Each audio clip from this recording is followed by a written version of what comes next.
الحمدللہ رب العالمین والصلاة والسلام علی سید الانبیاء والمرسلین اما بعد فاعوذ باللہ من الشیطان الرجیم بسم اللہ الرحمن الرحیم۔ سورۃ الجن چل رہی تھی اور اس کی 26ویں آیت تک 27ویں آیت کا کچھ حصہ بھی ہم نے لے لیا تھا اور علم غیب پر گفتگو چل رہی تھی۔ آپ کو بتایا تھا کہ غیب ان پوشیدہ چیزوں کو، پوشیدہ امور کو کہا جاتا ہے کہ جنہیں حواس خمسہ یا عقل سے جاننا ممکن نہیں ہوتا بلکہ نبی کے خبر دینے سے ہی معلوم ہوتی ہیں۔ اللہ تعالیٰ اپنے نبی کو خبر دیتا ہے اور نبی اپنی امت کو خبر پہنچاتے ہیں۔ لفظ نبی جو ہے جو نبی کے لیے استعمال ہوتے ہیں، اگر آپ لغت اٹھا کے پڑھیں گے تو اس کا معنی ہی یہ ہوتا ہے غیب کی خبر دینے والا۔ اور امت میں اور نبی میں ایک واضح فرق اگر آپ دیکھنا چاہیں تو یہی ہوتا ہے کہ نبی تو آتا ہی اس لیے ہے کہ ان پوشیدہ امور کو بتائے کہ جن تک امت اپنے حواس اور عقل کے ذریعے نہیں پہنچ سکتی تھی۔ نبی آ کر بتاتا ہے کہ ایسی ایسی چیزیں ہیں جو تمہاری نگاہوں کے سامنے نہیں ہیں، تم ان پر خود مطلع نہیں ہو سکتے، اس پر ایمان لاؤ۔ اور ان کا ایمان بالغیب پھر معتبر ہوتا ہے۔ اگر ایمان بالغیب نہ ہو تو انسان کبھی دائرہ اسلام میں داخل نہیں ہو سکتا۔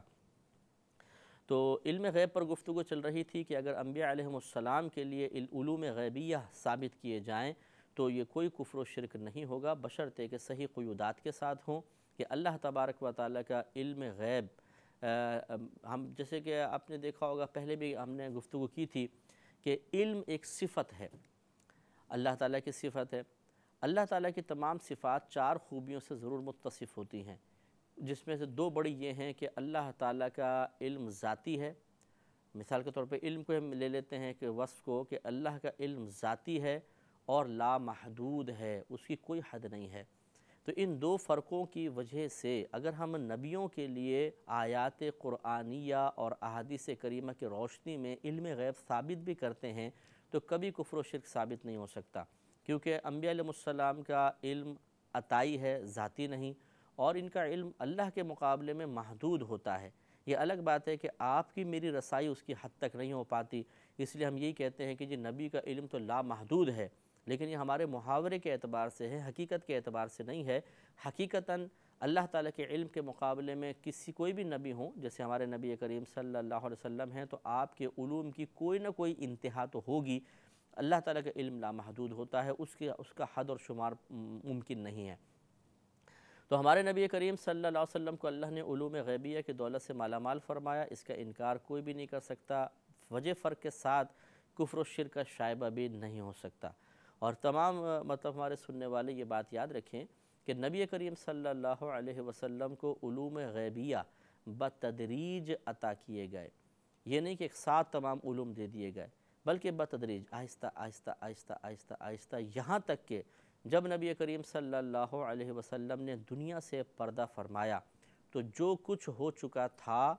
وہ سب آپ کو بتا دیا گیا، اور جو کچھ ہونے والا تھا یعنی قیامت تک کیا ہوگا اور قیامت کے بعض احوال یہ اللہ تعالیٰ نے اپنے حبیب کو بتائے۔ اس کے بعد جو ہے چونکہ نبی کریم نے خاموشی اختیار فرمائی ہے، نبی کریم صلی اللہ علیہ وسلم نے اس پر کلام نہیں فرمایا ہے، لہٰذا نہ ہم نبی کریم سے ان بعد کے احوال کا انکار کریں گے، نہ نبی کریم کے لیے اس کا اثبات کریں گے۔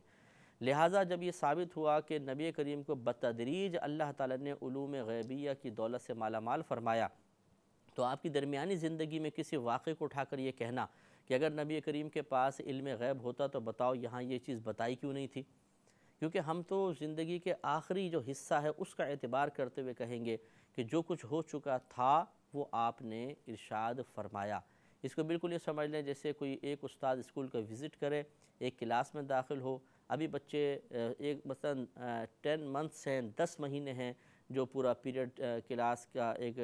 پورا ٹائم پیریڈ ہے، 10 مہینے کلاس چلتی ہے، وہ 5ویں مہینے میں آئے اور بچوں کا ٹیسٹ لیا تو بچے کچھ چیزیں انہوں نے بتائیں، کچھ چیزیں نہ بتا سکے، لیکن 1 سال کے بعد استاد اس اسکول میں آ کے کہتے ہیں کہ تمہارے بچے تو بڑے نکمے ہیں، انہیں فلاں فلاں فلاں چیز تو آتی ہی نہیں ہے۔ تو یقینی سی بات ہے کہ انہوں نے جو چند کویسچنز کیے تھے وہ یوں آپ اس کو مثال میں دے رہا ہوں، یوں سمجھ لیں کہ بعد کے یعنی 6 7ویں مہینے میں جو چیز پڑھانی تھی اس کے بھی کویسچن کر لیے تھے، بچے اس وقت جواب نہ دے سکے۔ اب یہ ٹیچر 1 سال بعد آ کر کہتے ہیں یہ بچے نکمے ہیں، ان کو فلاں فلاں چیز نہیں آئی تھی۔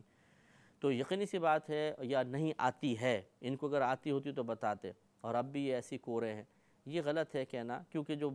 ٹیچر 5 ماہ کے بعد چلے گئے، بقیہ 5 ماہ میں بچوں کو وہ علم حاصل ہو گیا تھا، 1 سال بعد اب اس کا دعویٰ کرنا غلط ہے۔ ہاں، جس وقت آپ نے معلوم کیا تھا اس وقت ان بچوں کو علم نہیں تھا، تو جس وقت علم نہ ہو اس وقت کوئی نہ بتا سکے تو یقینی سی بات ہے وہ قابل گرفت تو نہیں ہے، اور یہ کوئی عیب نہیں ہے۔ چنانچہ نبی کریم صلی اللہ علیہ وسلم کو چونکہ بتدریج علوم حاصل ہو رہے تھے، اس لیے کسی مقام پر آپ کا کسی چیز کے بارے میں جواب نہ دینا، اگرچہ اور بھی اس میں کئی مصلحتیں ہو سکتی ہیں، لیکن بالفرض اگر ہم اس پر بھی محمول کر لیں کہ اس وقت نبی کریم کو اس کا علم نہیں تھا، تو یہ کوئی عیب نہیں ہے، کیونکہ اللہ تعالیٰ نے بتدریج آپ کو علوم سے نوازا ہے۔ ہاں، یہ ثابت کر کے بتائیں کوئی کہ جب نبی کریم صلی اللہ علیہ وسلم دنیا سے پردہ فرما رہے تھے اس وقت تک فلاں چیز کا علم نبی کریم کو نہیں تھا، جو ہو چکا سب کا علم نبی کریم کو دے دیا گیا تھا، اور بخاری کی روایات اس پر شاہد ہیں کہ نبی کریم صلی اللہ علیہ وسلم نے ایک مرتبہ ظہر سے عصر، عصر سے مغرب تک مکمل واز فرمایا، بہت طویل واز فرمایا، اور اس میں جو کچھ ہونا تھا اور جو کچھ ہوا اور جو کچھ قیامت تک ہونا تھا سب نبی کریم صلی اللہ علیہ وسلم نے بیان فرما دیا، حتیٰ کہ صحابہ کہتے ہیں کہ جنتی جنت میں چلے گئے، جہنمی جہنم میں چلے گئے، ساری خبر دے دی نبی کریم نے ایک ہی وقت میں۔ یہ آپ کا بہت بڑا معجزہ تھا، اور صحابہ کرام کہتے ہیں جس نے اس کو یاد رکھا، جو بھول گیا وہ بھول گیا، کیونکہ اتنی وسیع معلومات ایک ہی وقت میں سرکار نے ارشاد فرمائی۔ اس سے یہ نتیجہ نکلا اس حدیث کی روشنی میں کہ آپ کو ما کانا وما یکون کا علم تھا۔ ما کانا، ما مانے جو، کانا ہو گیا، وما اور جو، یکون ہوگا، جو ہوا جو ہوگا، وہ نبی کریم صلی اللہ علیہ وسلم نے وہاں بتایا۔ لیکن ما کانا کی تو جمی جو تمام معلومات ہے اس کا ہم دعویٰ کرتے ہیں، لیکن وما یکون کا حصہ اس میں ہم کہتے ہیں جتنا نبی کریم نے بتایا اس کا ہم اس بات کریں گے، اور اس کے علاوہ جتنے پر آپ خاموش رہے اس کا نہ اس بات کریں گے نہ انکار کریں گے۔ کتاب انزلناه الیک مبارک لیدبروا آیاته ولیتذکر اولو الالباب۔ تو یہ درست عقیدہ رکھنا بہت ضروری ہے، اس میں بعض اوقات بہت شدت اور مبالغہ آرائی کی جاتی ہے، یہ قطعاً غیر مناسب ہے، جانبین سے اس پہ توجہ کرنی چاہیے اور راہ اعتدال اور راہ حق کو اختیار کرنا چاہیے۔ خلاصہ کلام یہ ہے کہ اللہ تبارک و تعالیٰ نے اپنے نبیوں کو علم غیب عطا فرمایا ہے، اور وہ علم غیب عطا فرمانے کا دعویٰ رکھنا یا یقین رکھنا کفر و شرک تک نہیں پہنچا سکتا، کیونکہ وجہ فرق موجود ہے۔ اللہ تعالیٰ کے علوم غیبیہ ذاتی ہیں، نبیوں کے عطائی ہیں، اللہ تعالیٰ کے لامحدود، ان کی کوئی نہ کوئی حد ہے۔ ان فرق کی وجہ سے شرک کا شائبہ نہیں ہو سکتا، اور ہمارے نبی کریم صلی اللہ علیہ وسلم کو اللہ تعالیٰ نے علوم غیبیہ بتدریج عطا فرمائے ہیں۔ ایسا نہیں کہ سارے کا ایک ساتھ دعویٰ کیا ہوگا، جیسے آپ مثلا اعلان نبوت فرمایا تو سب کچھ بتا دیا گیا تھا، ایسا نہیں، بتدریج۔ اور یہ بھی یاد رکھیں کہ نبی کریم صلی اللہ علیہ وسلم نے اللہ سے علم حاصل کیا، اور آپ کی عطا سے پھر اس امت کے اولیاء عظام، علماء عظام اور عام امتی کو بھی علم حاصل ہو جاتا ہے۔ جیسے آپ بھی جانتے ہیں جنت ہے، دوزخ ہے، جتنا آپ نے پڑھا ہے آپ اس کی صفات بھی بیان کر سکتے ہیں، تو یقینی سی بات ہے آپ ایک غیبی شے کا علم رکھتے ہیں، اس کی خبر دے رہے ہیں، تو اس لیے نبیوں کی وساطت سے امت کو بھی علوم غیبیہ حاصل ہو جاتے ہیں۔ اور یہ بھی یاد رکھیے گا کہ ایک مطلب وسوسہ ہی آپ اس کو کہہ لیں کہ یہ شبہ پیدا ہوتا ہے کہ غیب تو پوشیدہ شے کو کہتے ہیں، جب نبی کریم صلی اللہ علیہ وسلم کو اس کا علم حاصل ہو گیا تو وہ غیب رہا ہی نہیں، تو پھر یہ کہنا کہ نبی کو غیب کا علم ہوتا یہ بھی درست نہیں ہے۔ لیکن یہ بات صحیح نہیں ہے، ایسا یہ کچا وسوسہ ہے، اور مطلب سطحی قسم کی بات ہے کہ اگر یہی کہا جائے کہ چونکہ نبی کریم کو معلوم ہو گیا لہٰذا وہ شے غیب نہ رہی تو اس کو علم غیب نہیں کہہ سکتے، تو اللہ تعالیٰ کے بارے میں آپ کیا کہیں گے؟ کہ اللہ تعالیٰ سے کوئی شے پوشیدہ ہے؟ یقینی سی بات ہے نہیں۔ اس کے باوجود اللہ تعالیٰ کے لیے عالم الغیب کا خود ہی لفظ آیا کہ وہ غیب کو جاننے والا ہے۔ مراد یہ ہے کہ جب اللہ کے لیے ہم علم غیب کو ثابت کرتے ہیں تو وہ غیب ہمارے اعتبار سے ہوتا ہے، اللہ تعالیٰ سے کیا چیز پوشیدہ ہوگی، اس کے باوجود ہمارے اعتبار سے جو پوشیدہ شے ہے اس کا اللہ کو علم اگر ہے اور یقیناً ہے تو ہم اسے علم غیب سے تعبیر کرتے ہیں۔ اسی طرح اگرچہ نبی کریم صلی اللہ علیہ وسلم کو کسی شے کا علم حاصل ہوا جو پوشیدہ شے تھی، بعد میں اگرچہ وہ آپ پر علم کی برکت سے منکشف ہو بھی گئی، لیکن ہمارے اعتبار سے تو اب بھی غیب ہے، اس لیے علم غیب کی نسبت نبی کریم کی طرف کرنے میں شرعاً کوئی حرج نہیں ہے۔ فَإِنَّهُ يَسْلُكُ مِن بَيْنَ يَدَيْهِ وَمِنْ خَلْفِهِ رَصَدًا کہ ان کے آگے پیچھے پہرا مقرر کر دیتا ہے، یعنی اللہ تبارک و تعالی انبیاء علیہ السلام کو یہ نعمت عطا فرماتا ہے علوم غیبیہ، لیکن آگے پیچھے وہ پہرا قائم کر دیتا ہے لِيَعْلَمَ تاکہ اس بات کو دیکھے ان قد ابلغوا رسالات ربہم کہ انہوں نے اپنے رب کے پیغام پہنچا دیے، وَأَحَاطَ بِمَا لَدَيْهِمْ اور جو کچھ ان کے پاس ہے سب اس کے علم میں ہے، وَأَحْصَىٰ كُلَّ شَيْءٍ عَدَدًا اور اس نے ہر شے کی گنتی شمار کر رکھی ہے۔ تو اللہ تعالیٰ اپنے نبیوں کو علم عطا فرما کر اور پھر اس کا باقاعدہ گویا کہ حساب و کتاب بھی ہوتا ہے کہ آپ نے رسالت پہنچا دی ہے کہ نہیں، اللہ کا پیغام پہنچا دیا ہے کہ نہیں۔ تو اس لیے انبیاء علیہ السلام آپ نے دیکھا ہوگا قرآن میں کئی واقعات ایسے ہیں کہ جس میں اپنی قوم کو پیغام پہنچانے کے بعد انبیاء علیہ السلام جب وہ قوم نافرمانی کرتی رہی اور اطاعت کی طرف نہ آئی تو صاف کہہ دیا کرتے تھے بھئی وما علینا الا البلاغ، ہم تک تو فقط پہنچا دینا تھا اور تم بھئی گواہ رہو، ہم نے پیغام پہنچا دیا، مانتے ہو ٹھیک، نہیں مانتے تمہاری مرضی ہے، تم اس کے جواب دہ ہوگے۔ اسی طرح نبی کریم صلی اللہ علیہ وسلم نے اپنے آخری خطبوں میں خود صحابہ کرام سے پوچھا کہ بتاؤ کیا میں نے تم تک اللہ کا پیغام نہیں پہنچا دیا؟ انہوں نے کہا بالکل پہنچا دیا ہے، باقاعدہ ان سے اقرار کروایا۔ تو یہ انبیاء علیہ السلام کی ذمہ داری ہوتی ہے کہ جب اللہ نے ان کو علم عطا فرمایا اور ان علوم کو جتنا جو امت تک پہنچانے کا حکم تھا وہ انہوں نے پہنچا دیا تو وہ اپنی ذمہ داری سے بری ذمہ ہو گئے۔ كتاب أنزلناه إليك مبارك ليدبروا آياته وليتذكر أولو الألباب۔ تو یہ 28ویں آیت تک ہم پہنچے، یہ سورۃ الجن کا اختتام ہوا۔ اب سورۃ المزمل ہے، یہ مکی صورتوں میں سے ہے اور اس میں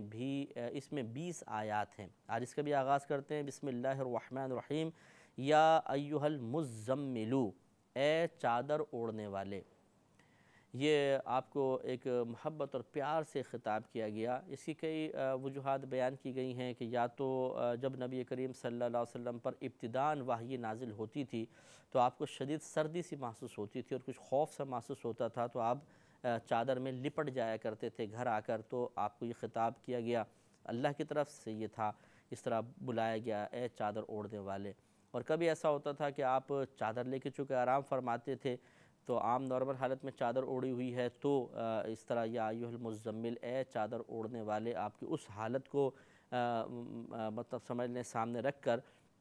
اور یہ اس طرح خطاب فرمایا گیا۔ تو اے چادر اوڑھنے والے، اس میں ایک توجہ طلب بات یہ ہے کہ بعض لوگ اپنے بچوں کا نام